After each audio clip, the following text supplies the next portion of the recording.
welcome everyone. Welcome back to Funding Fridays if you've attended any of these webinars in the past.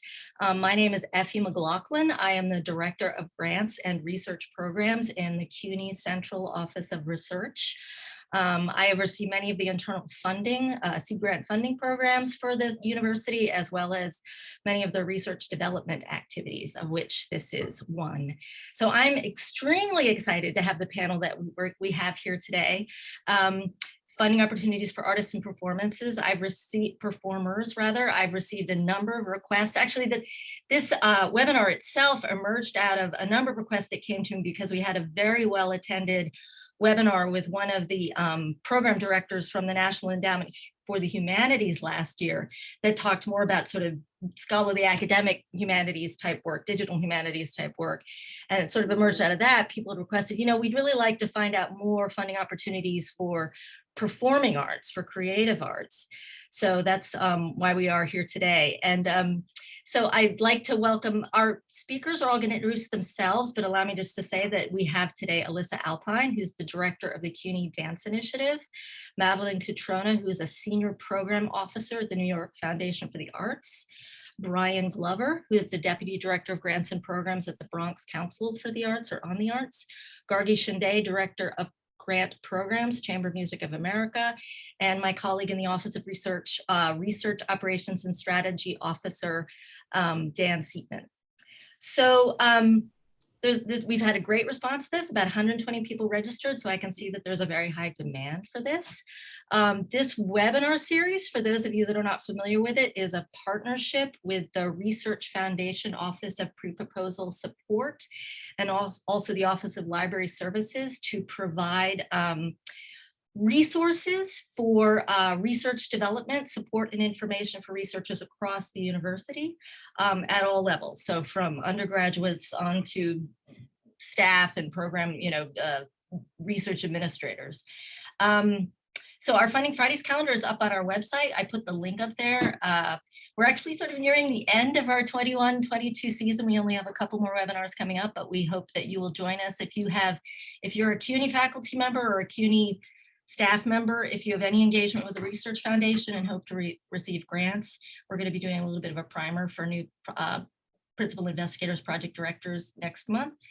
And all of our webinars are recorded and made available on the Office of Research website. So if you see this, you can come back to it, you can tell your friends about it, you can see it there. But that said, and by way of letting you know, we are recording this. So if you're not comfortable having your voice or your face on the screen, please keep your camera and your microphone off. So this presentation will run for about 40 to 45 minutes. Dan and Alyssa are going to start us off with sort of a framing discussion about opportunities for performers and artists sort of within the CUNY context. And then we're going to have our esteemed guests, Gargi, Brian, and Madeline will each speak for about 10 minutes. And then we hope to leave ample time at the end for if anyone has any questions. But I definitely encourage you, I will be sort of monitoring the time and monitoring the chat. So if you have any questions at any point for any of our speakers, please type them in the chat and we will make every effort to get to all of your questions at the end. So with that said, please, Dan and Alyssa, if you would take it away.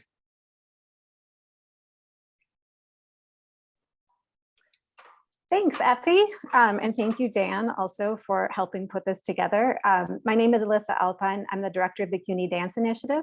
We are a residency program for New York City dance companies and choreographers on CUNY campuses across all 5 boroughs. I'm the director of the program. I've been working on it since 2014 when we started the program, and we're based at Queens College. I work with Kupferberg Center for the Arts. So what is the CUNY Dance Initiative? We are an incubator that opened the doors of the CUNY campuses to the New York City dance field.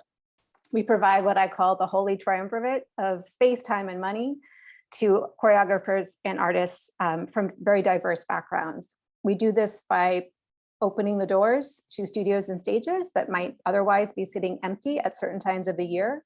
We provide artists with teaching opportunities to connect them with staff and faculty to enhance the academic curriculum.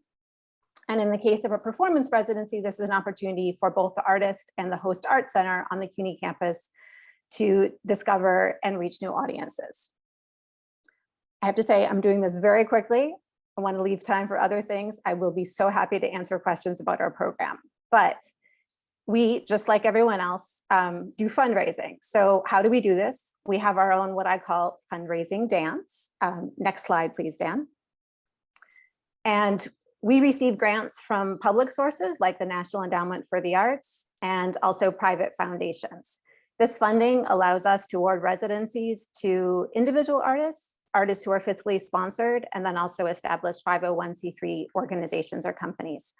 I want to underscore that access is a key pillar of CDI. We have a true commitment to supporting early career artists who might not have access to the resources that more established artists and companies do.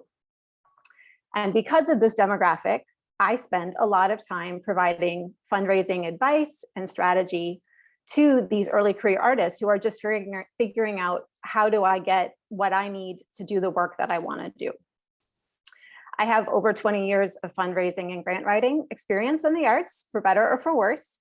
I'm always very happy to share that with our artists and to put them down the path to developing their work over time. We are often one of the first grants or awards that an artist receives, and it's been incredibly rewarding to watch them take that seed and then begin to build their career.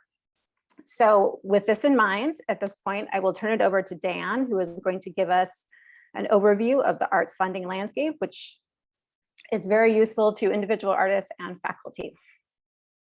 Yeah, thank you so much, Alyssa. And I think that really tees us up in a great way to talk about strategies for how individual artists who are also faculty members at CUNY can begin to think about a path for seeking external funding to support their work. So we want to start with sort of the 50,000-foot view, which is, what kind of funding is out there in the arts landscape? And I think a great way to begin is by separating out the types of entities that these grants can go to. First, of course, is 501c3 organizations, so nonprofits. And actually, I would say the vast majority of the funding in the field sort of is directed towards these kinds of organizations. And there's a little asterisk there as called fiscal sponsorships that we'll talk about very briefly, but that is one way that you as an individual might be able to access some of this money that's intended for 501c3 organizations. And then, of course, the second big category of funding that's out there is grants that are intended for individuals. And that's what we wanted to focus on for the majority of our content today, because as individual faculty members, for the most part, this is the type of funding and the funding mechanisms that you'll be going after. And so we really want to target our discussion there. So in asking questions about how to strategize, but particularly how to strategize about grant seeking in New York City and as a faculty member, we as the organizers really wanted to, I think, highlight 3 different types of organizations that make the kinds of grants that we feel you'll be most competitive towards going after and really successfully winning. And although this isn't written down in quite the same nomenclature everywhere, we see these organizations as 3 different types. The first type are umbrella organizations. The second type are service organizations. And the third type are local arts councils. And actually our 3 presenters today represent each of these 3 types of organizations, so you can get a flavor for how these organizations work, how they like to make grants, and kind of what position they occupy in the larger funding ecology. So very quickly, in thinking about the kinds of money and the types of things that they will support in helping individual artists across the board, some of these types of endeavors you can go after include fellowships for your career or for kind of growing your practice as an artist, residencies for all different types of activities, running the gamut from work creation to community engagement to arts education, commissions for the writing and the premiering of new works, professional development, again, to kind of grow your skills, arts education, to work directly with schools or different populations that are identified as arts education priority areas, sort of community engaged work, and then really all other types of different projects widely defined that might vary from year to year or funder to funder. And so these three types of organizations really do support a really wide range of work, and you'll see that in some of their presentations. So very quickly, what we're calling umbrella organizations. These are organizations that are really dedicated to all different types of arts and supporting and creating cohesiveness within the larger arts landscape. They can have a regional or statewide or even a national footprint in terms of what they view as their focus area and how wide the geographic interest might be. And in addition to funding, they provide lots of other services that you can avail yourself up to as well, including different kinds of resource guides or job postings or classifieds, or kind of a lot of the essential business services that aren't necessarily easily accessible by a lot of artists. And so they provide this really essential glue within the field for artists to take advantage of these services. And examples of these types of organizations include the Mid-Atlantic Arts Foundation or Fractured Atlas, Creative Capital, and then of course, New York Foundation on the Arts, which is wonderfully represented here today. The second type are actually the service organizations. And these are organizations really focused on a particular discipline or a style of practice or a cultural community. So it's a little bit more focused than an umbrella organization. They're really dedicated to certain disciplines of arts professionals, and then of course, their audiences as well. So building audiences for these arts professionals. A lot of them employ a membership model. So to access many of their services, oftentimes you need to become a member of that organization. And a lot of what they do is actually focused on convening work. So getting these different arts professionals together in the same space to learn from one another. And examples of these types of organizations include Dance NYC, or Asian American Arts Alliance, or represented here, Chamber Music America. And then the final type of organization is the Local Arts Council. And this is really an organization that's dedicated to all arts, but in a pretty small focused geographic area. And a lot of these arts councils actually serve as pass-throughs so that money can be reaching the true grassroots of a lot of different arts areas or geographies. And so these local arts councils really have a wealth of relationships and are really plugged into the local fabric of a particular geography and really hyper-specific. And so in New York City, these are actually borough-specific organizations. And examples of these include the Lower Manhattan Cultural Council or the Queens Council on the Arts. And wonderfully represented here today is the Bronx Council on the Arts. And every borough has one of these types of organizations. So I'm going to pass it over to Alyssa, who's going to briefly touch on fiscal sponsorship. So what is fiscal sponsorship? My shorthand for this is it's a way to get access to the fundraising abilities of a nonprofit without actually being one. Becoming a nonprofit is a complicated endeavor. It requires incorporation. It is often something that an individual artist is not ready to take on, especially near the beginning of their career. So there are a number of service organizations that will offer fiscal sponsorship to individuals. You apply, you usually have a very formal agreement that defines your relationship to them, and you have to fall within their mission. So for example, if you are a musician, you would want to align yourself with a music organization that offers fiscal sponsorship in most cases. There are also some of the umbrella organizations like Fractured Atlas, or of course, NYFA, New York Foundation on the Arts. Madeline will talk more about fiscal sponsorship that offer this to artists. The benefits of it, you will use them as a conduit to apply for grants that do require a grantee to have 501c3 status. It also means you can approach individuals and offer them a tax-deductible contribution. And then there are usually a host of other professional benefits like courses on fundraising, taxes, et cetera, from your sponsoring organization that will help you with this process. They will take what I would say is a very modest fee for the administrative support that they provide to make this happen. Next slide, please.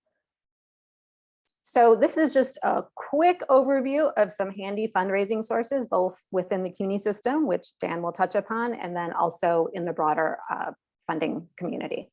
Dan? Yeah, and I'd just like to flag that as CUNY faculty, you have access to two different funding databases that are really, really helpful. One of which is called Pivot and the other is called Grant Forward. And you can see the links there. And all you have to do is log in using your CUNY credentials, so your CUNY email. And for the purposes of arts and culture grant seeking, I would actually recommend looking at Grant Forward first because I think it's a little more oriented in that direction. But then, of course, there are also other great sources that you can use, and you should be actively signing up for newsletters of organizations that you think are aligned with your work, as well as some of the different database resources of places like NYFA or Fractured Atlas. And I think without further ado, we'd actually like to turn things over to our presenters now and have Madeline from NYFA speak to you folks first. Hello, thank you, Dan, and thank you, Alyssa, for this opportunity. My name is Madeline Catrona. I'm a senior program officer at NYFA, and I work with artists across disciplines through our fiscal sponsorship program. New York Foundation for the Arts, we are a nonprofit service organization. We're serving working artists as well as emerging arts organizations, arts administrators, and art students with a variety of services focused on professional development to help artists be successful and get their work into the world. Our programs that I'll present about today are our grant opportunities, NYFA learning, and online resources, as well as fiscal sponsorship. As a nonprofit service organization, we are based in Brooklyn, New York, but our services extend nationally, and we're serving artists across disciplines, as Dan mentioned earlier. Next slide, please. Thank you. We have a few upcoming deadlines in the next month. Both of these are emergency grants. Almost all of our grant making and everything with an upcoming deadline through NYFA right now is focused on an individual artist. And this is a grant for sometimes making your work. It falls into that award or fellowship category that Dan mentioned before. The emergency grants are specific. The Rashenberg medical emergency is for unexpected medical, dental, mental health emergencies to help artists who are in financial need. And similarly, another grant, the Rashenberg Dancer Emergency Grant, is a one-time grant that's made for professional dancers in need who have a dire emergency that is related to the COVID-19 pandemic. NYSCA or NYFA also works with New York State Council on the Arts for the annual NYSCA-NYFA Artist Fellowship Program. And this is another type of award that provides unrestricted funds. You get the money, you can spend it however you want, whether you're putting that towards a project, paying your rent, covering other studio supplies or expenses. And that unrestricted $7,000 grant is made to artists who are living and working somewhere in New York State. And we grant through that program to artists in 15 different disciplines. And those are split up on a 3-year application cycle. So for the next upcoming cycle, the application will come out, it will be publicized and available through NYFA's website this fall. Usually it's October, and then the application is always due in the following year in January.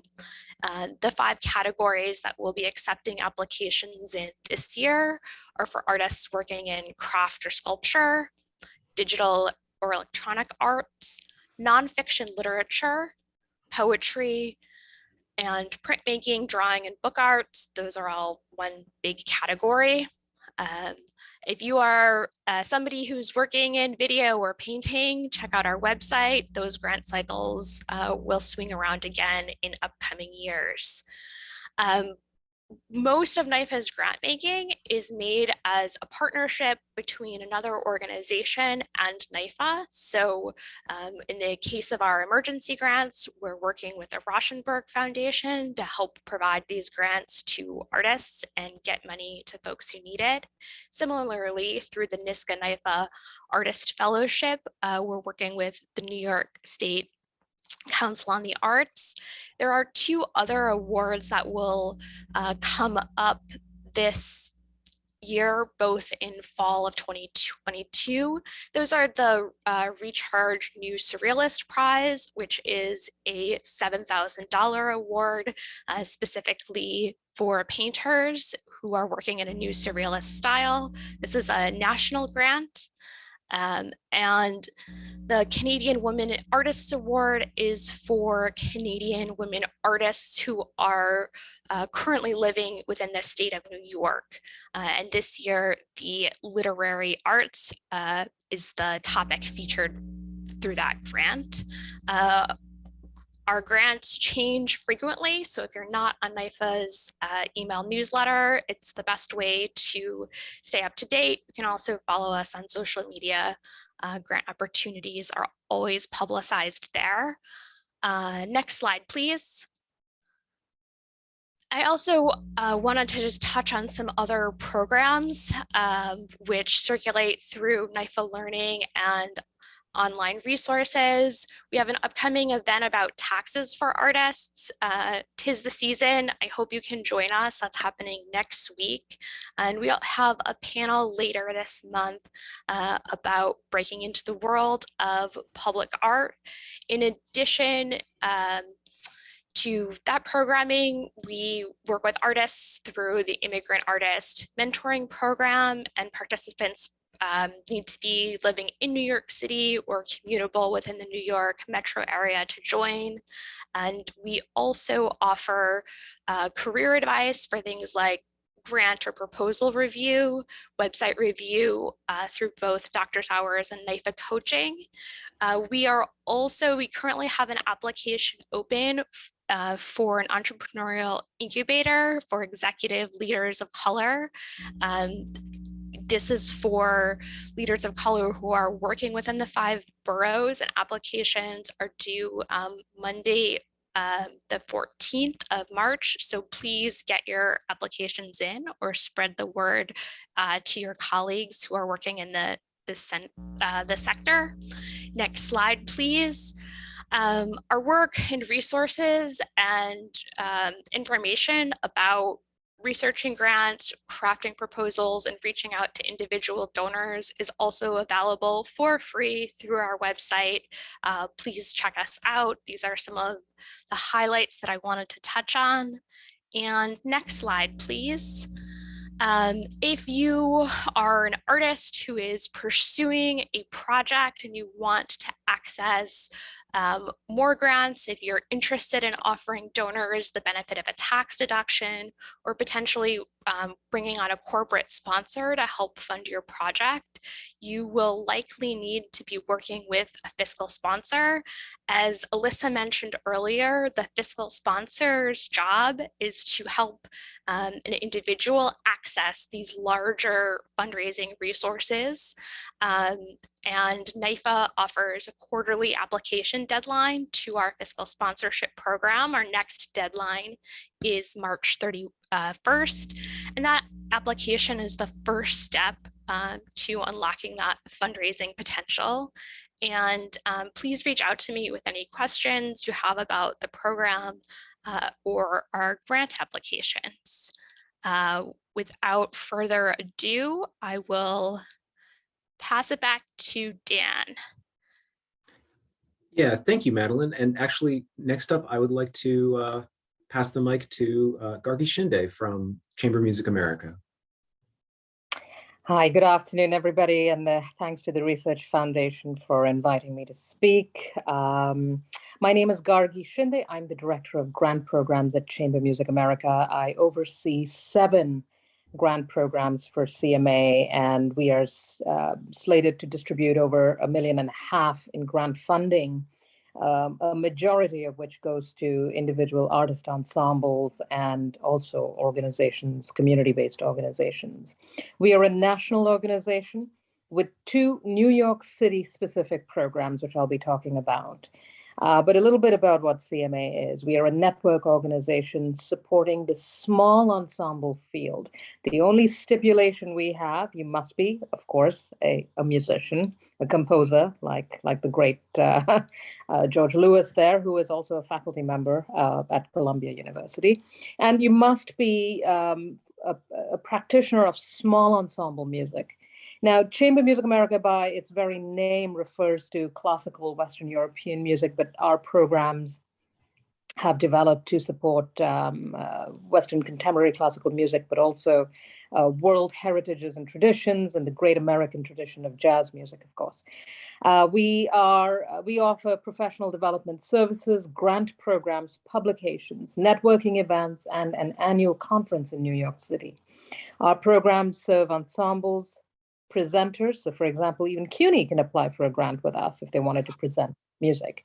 Composers, chamber music advocates, industry professionals working across musical traditions and many, many styles. One of the jobs I have as an advocate for the artists, as well as anybody applying for a grant, is to give you a sense of how the grant funding structure works in the United States, because this is very, very unique. We could move to the next slide. Thank you. What you're going to see in these slides are a number of artists and ensembles we have supported in our classical and jazz program. So in 1965, the National Endowment for the Arts was established, and most of you might be aware that that the United States does not have a national government on a government level investment in the arts. So as artists, you will all be dependent on national, state, regional, and local city councils and also private philanthropy to support your work. I represent the interests of private art philanthropy. Chamber Music America was traditionally called an intermediary organization, and we were intermediaries for the bigger foundations to invest their money in supporting individual artists and communities of audiences.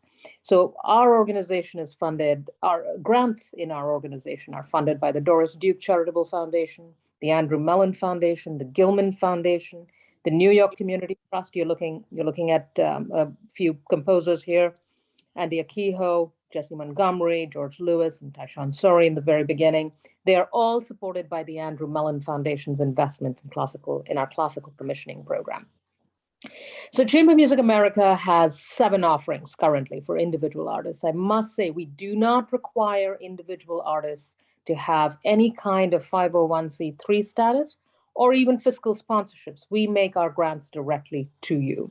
And these programs include 2 commissioning programs, one in classical contemporary music and one in jazz, called New Jazz Works. We have a New York specific, and this is something I'd like you to notate. We have a New York specific project, grant project called Artistic Projects, that's funded by the Gilman Foundation. You can apply for grants to write new work, compose new work, perform it, record it, whatever you define your artistic new project to be.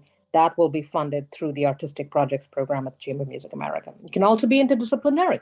If you are composing for dance, if you're composing for theater, you can come to us for that. We have 2 ensemble development and mentorship programs. One is Ensemble Forward, that supports classical music, emerging classical music ensembles, and one is called Performance Plus, which supports women-led and gender minority-led jazz ensembles by connecting them to veteran, iconic mentors to support the development of their sound, to support the development of their ensemble.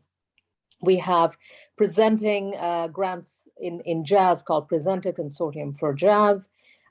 This reaches organizations and audience communities based in New York City, all the way to Puerto Rico, and most recently, thanks to our indigenous and native artists and composers, to Indian territory across the Navajo Nation, as well as the Chickasaw Cherokee tribes.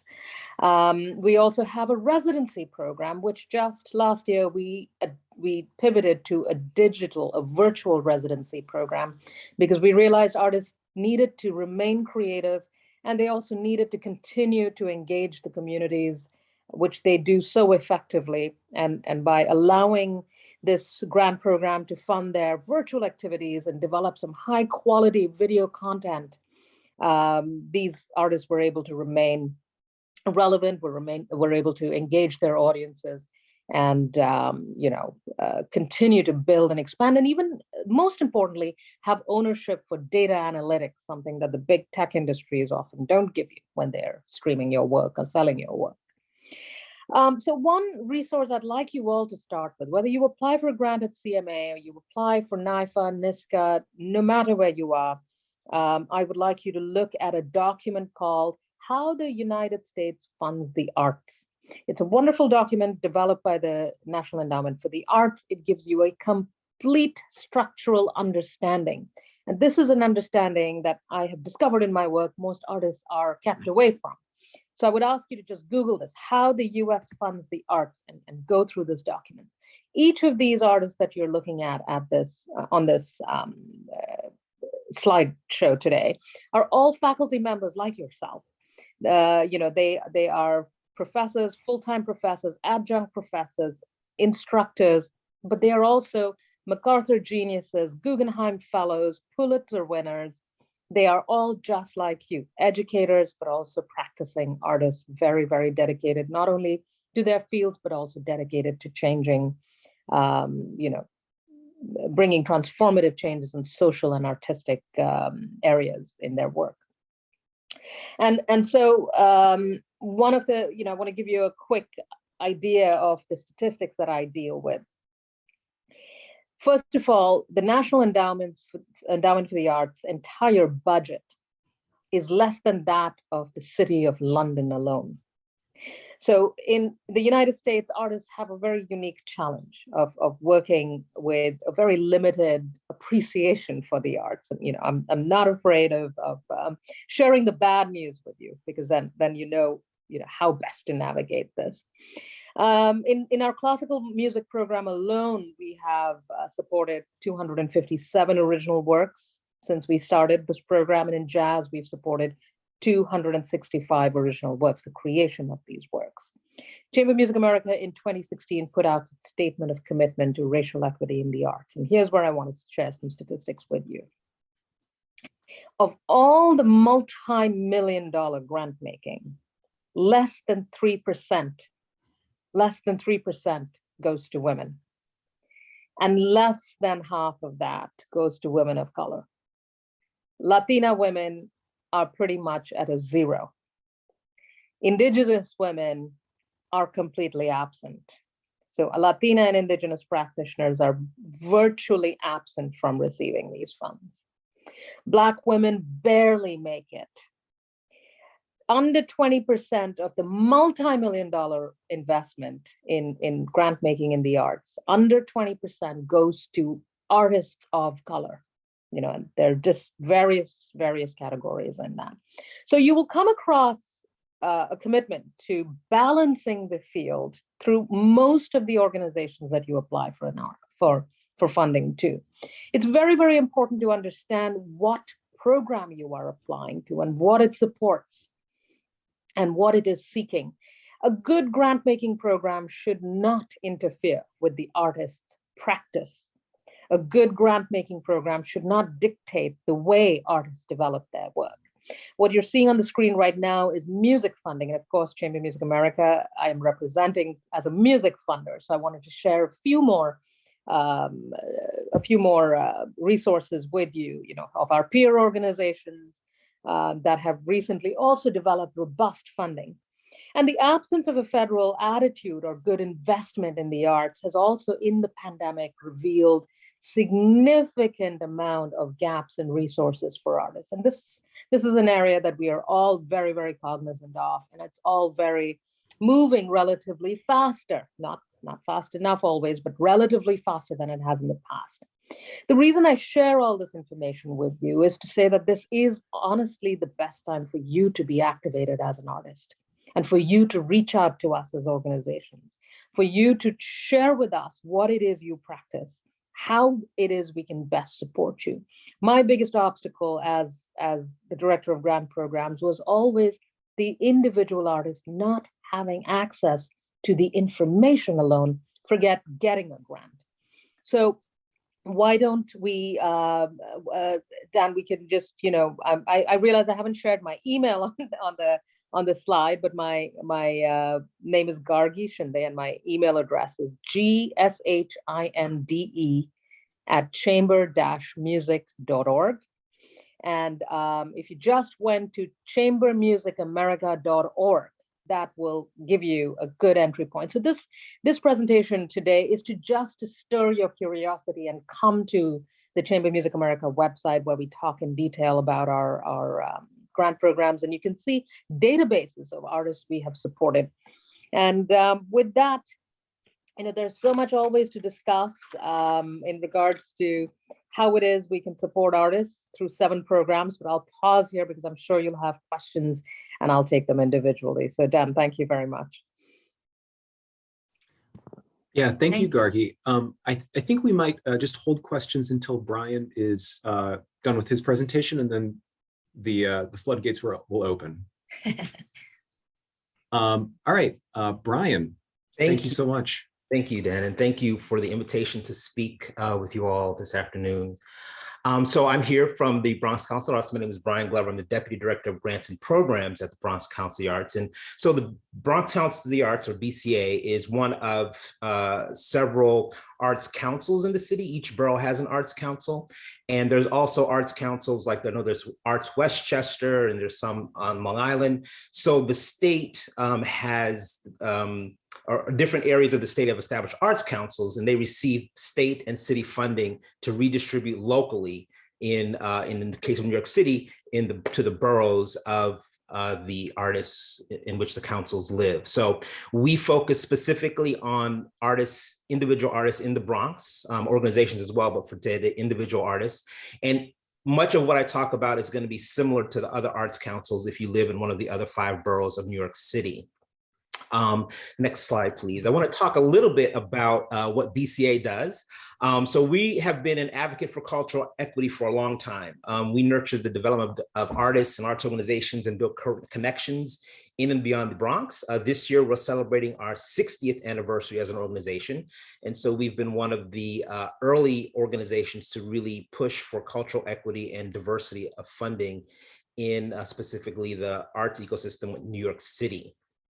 One thing I also like to point out, next slide, please, is that we have a connection with CUNY. We have a Longwood Art Gallery at Hostos College. Many of you may have seen or been through there.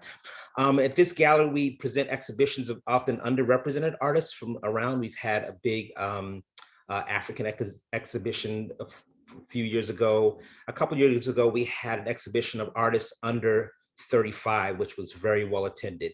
Unfortunately now, our gallery has been, our space in Hostos that houses our gallery has been taken over to serve as a vaccination and testing site during COVID. So we are not there. And actually, I'll do a little plug. Tonight we have a closing. We moved our reception to our closing reception for our current exhibit. We moved the exhibit to our current location, which is in Westchester Square, 2700 East Tremont, and we're having a closing reception this evening. So if any of you are around in Westchester Square this evening, feel free to stop by between 6 and 8. But that is our connection with CUNY. And so I want to talk a little bit about some of the grants that we have available for individual artists. There are 2 general categories. One is our community engagement grants. And so our community engagement grants really are grants specifically designed for people who are doing arts activities with various people in the community. And these grants are available through state and city funding and are replicated in different variations throughout the 5 boroughs with the local arts councils. So they basically aim to contribute to the cultural life of the borough that they're in, and they support community-based activities. So these activities can happen in a variety of disciplines or genres. And basically the main criteria is that you have artistic merit of some sort and you are engaged in the community in an arts activity, whether it's workshops or concerts or theater, something like that. Our two big grants that we give along these lines are Arts Fund and Community Arts. Those are quite similar, basically funding individuals and arts organizations from between $1,000 and $5,000 to do activities in the borough. The main difference is that community arts requires a fiscal sponsor, which was mentioned earlier, in order for individual artists to partake in that. We also have our New Work grant, which features just a $2,500 flat fee for the development of a new work of some kind that involves community. So these grants are funded by the city and the state. And they are, I want to just repeat, they are available not only at BCA, but also at the other arts councils, Queens Arts Council, Brooklyn Arts Council, Staten Island Arts, and Lower Manhattan Cultural Council for the borough of Manhattan. And the other thing I want to say about these grants is that, individual artists who reside in those boroughs can apply to do any number of different types of activities. So the arts councils really are mostly people who know the borough and want to work with individual artists doing local activities. Next slide, please. We have some unique to BCA grants because of the way that we organize things. One is our Bronx Recognizes Its Own Award, which provides direct support to individual Bronx artists who create works in literary, media, visual, and performing arts. And this is an award where you don't have to do any particular project or activity, you just submit work samples and panels review the work and then select the winners. We have an average of about maybe 250 to 275 applications each year amongst the 4 categories. And we award, recently the city has made some additional investment in the arts. So we've been able to have consistent award amount of $5,000 for BRIO of unrestricted funding to about 45 winners or so per year. New this year, we've had some investment in some of the foundations have really looked at, mainly inspired by COVID, to see what they can do to invest in the arts infrastructure in the city. So we got a grant from the Mertz Gilmore Foundation, which focuses on dance, to establish the Bronx Dance Fund. And we've been able to award grants specifically in the field of dance to dancers, choreographers, and dance organizations with up to $7,500 for a variety of things, whether it's general operating support or any specific project or production. And then we also, this past year, established the Bronx Cultural Visions Fund through a generous support of the Howard Gilman Foundation, where we've been able to really make some significant investment and give grants of up to $20,000, $10,000 for concept development, or $20,000 for actual productions of work in the performing arts to about 10 artists this year. And so for all of our grants, we do, and I'm sure this is true for all the organizations, that you really, as an individual artist, you really want to read the guidelines and make sure you're complying with the requirements of the grants. At BCA, we offer a series of information sessions that begin sometime in the summer. And we offer information sessions that cover each of the different grants and explain to people the requirements and what's needed. We're also available for questions during the grant application period. Our grants open usually in the mid to late summer and close in the fall. Last year, they started a little bit late because of COVID and went from September to November.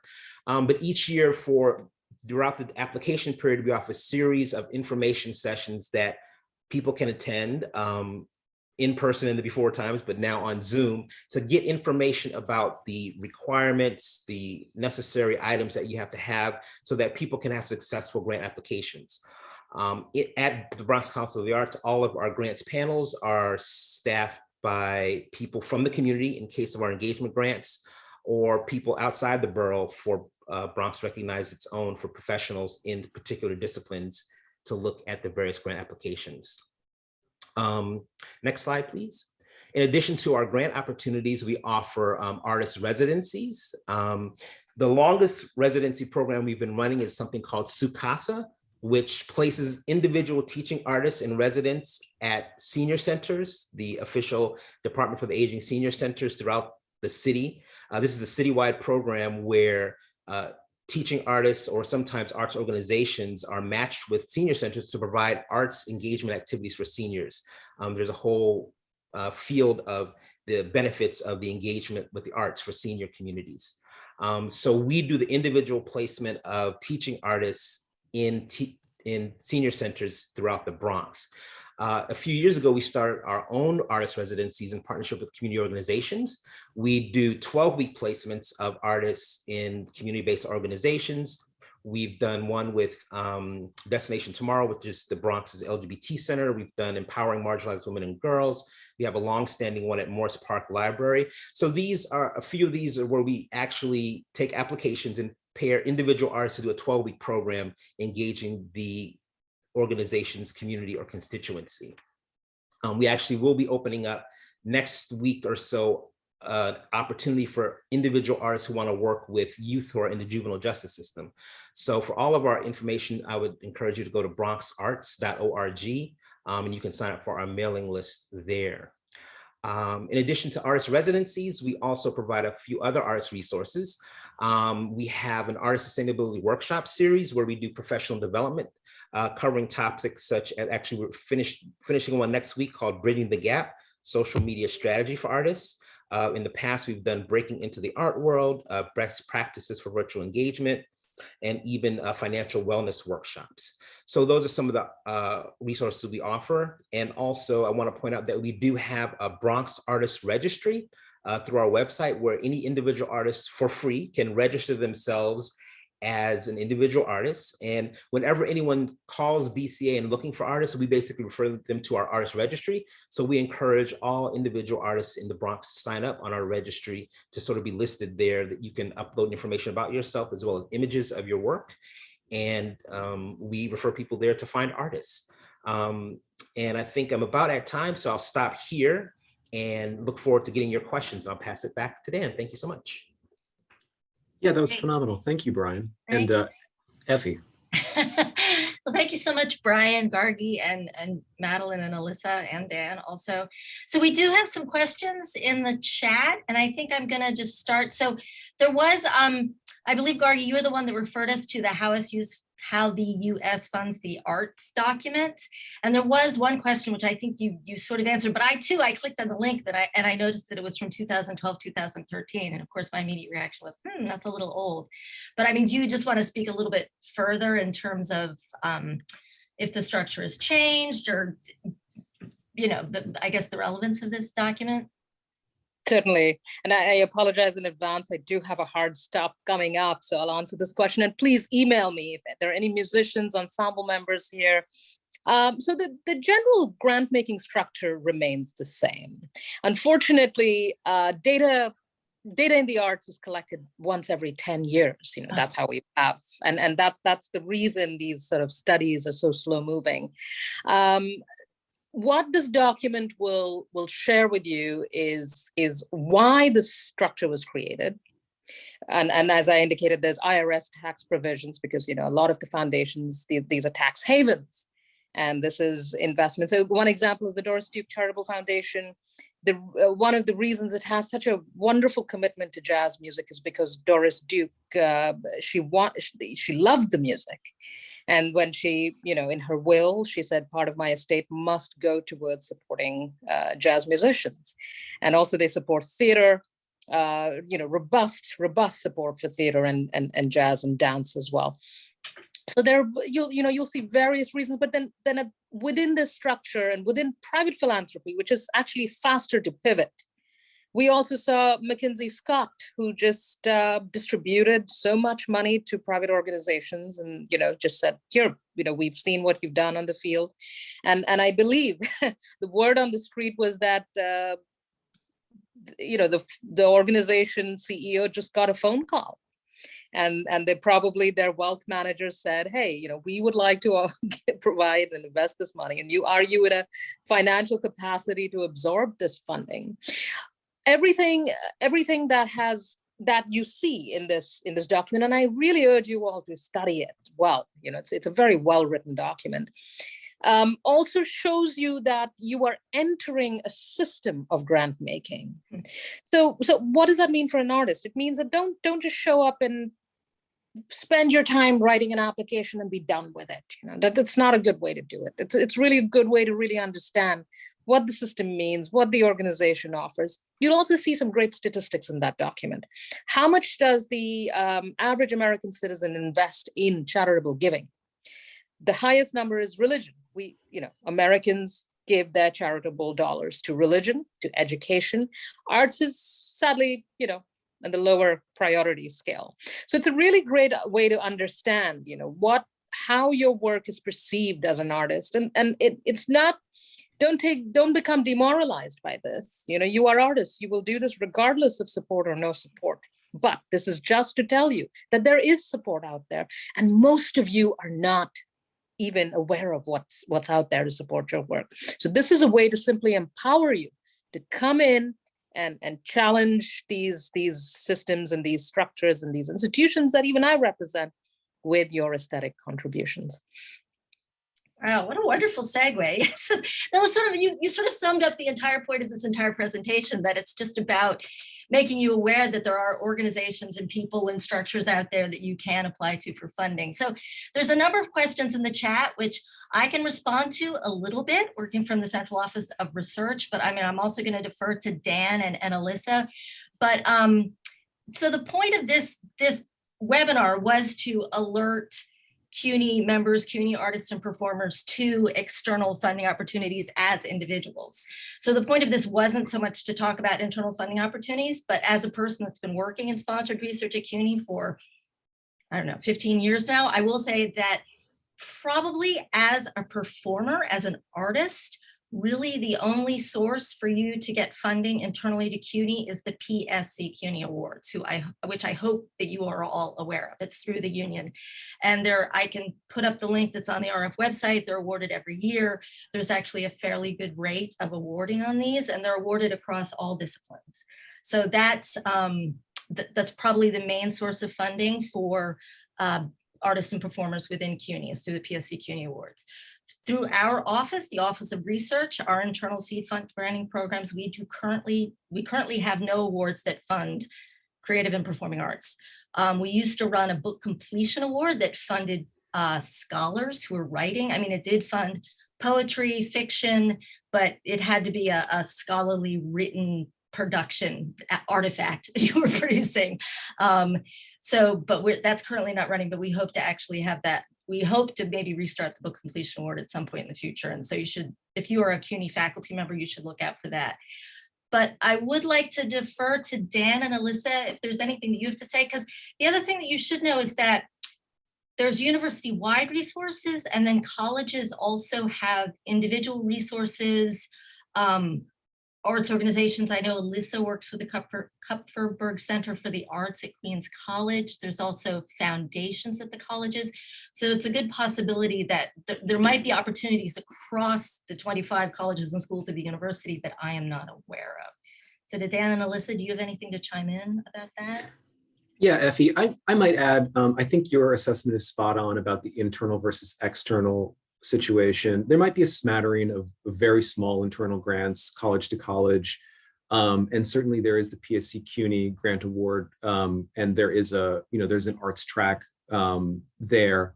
But really, I think part of the motivation of this talk is to go far beyond CUNY, because that's where the money is. That's where I think so much more opportunity is available to engage with these different types of organizations that exist almost solely to serve individual artists, whether that is individual artists who live in a particular borough, like the Bronx or Staten Island or Queens, an individual artist who works in a particular professional practice as a musician or a composer, or as a dancer, or as a choreographer, or as an individual artist who sees relevance in the kind of opportunities provided by NYFA and similar organizations. So that's why I think, framed it this way.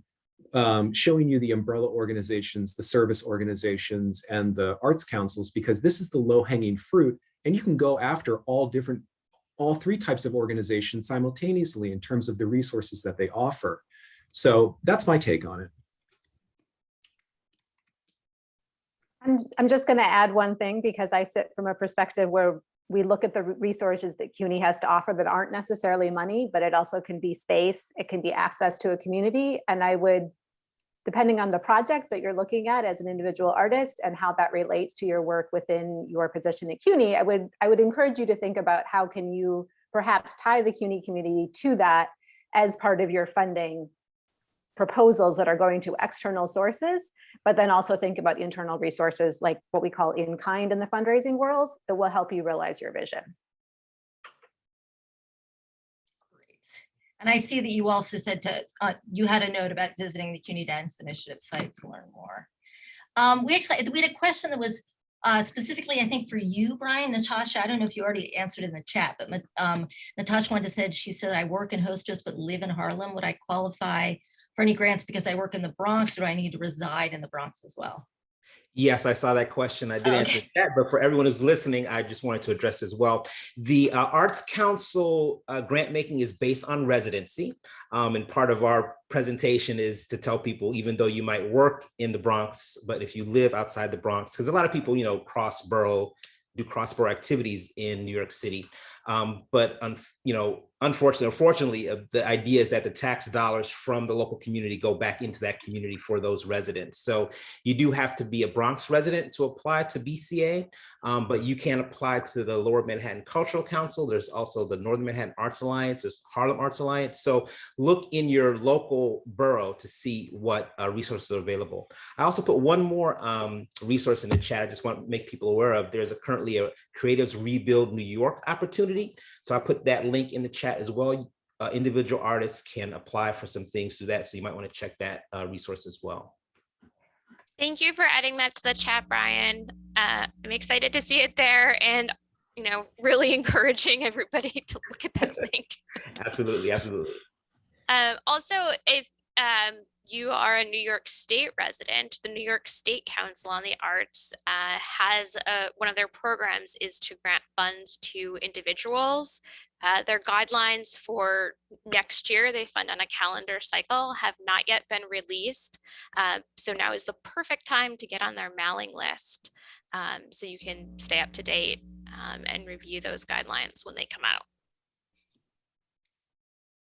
So I see that Gargi already jumped off, but if it's okay with you, Brian, Madeline, and Alyssa, if we could provide your emails when we send out, because we will send out to all the people that registered, we'll let them know, and that we put the video recording online so they have access to these resources. But if you'd be willing to, if there's anyone that wanted to ask you a particular follow-up question, that would be good.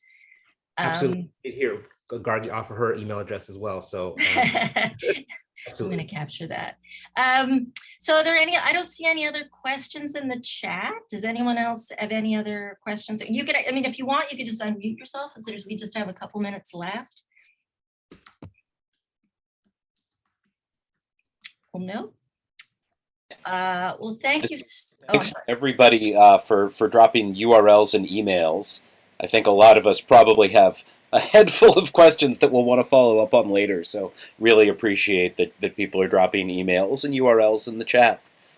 Yeah, and I definitely I encourage you too to reach out to me directly, because as I said, I organize these webinars. I try to be very responsive to suggestions. So if you have like a, performing and creative arts webinar that you'd like to see part 2, definitely reach out to me, and we'll try to arrange something and help you, with all your professional development and research development, or scholarship development activities.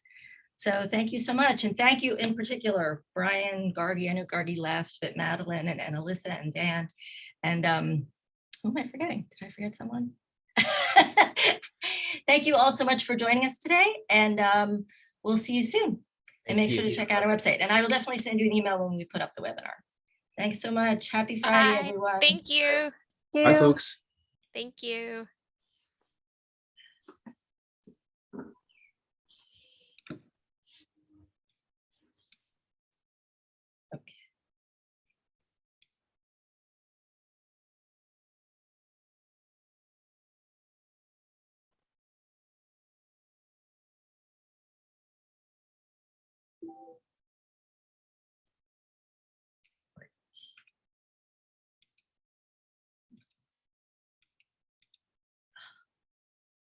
Oh, hi, I'm logging off. I was just trying to capture the chat.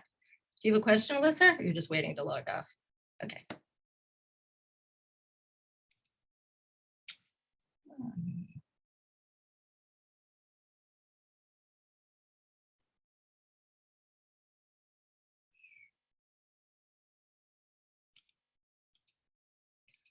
you suck.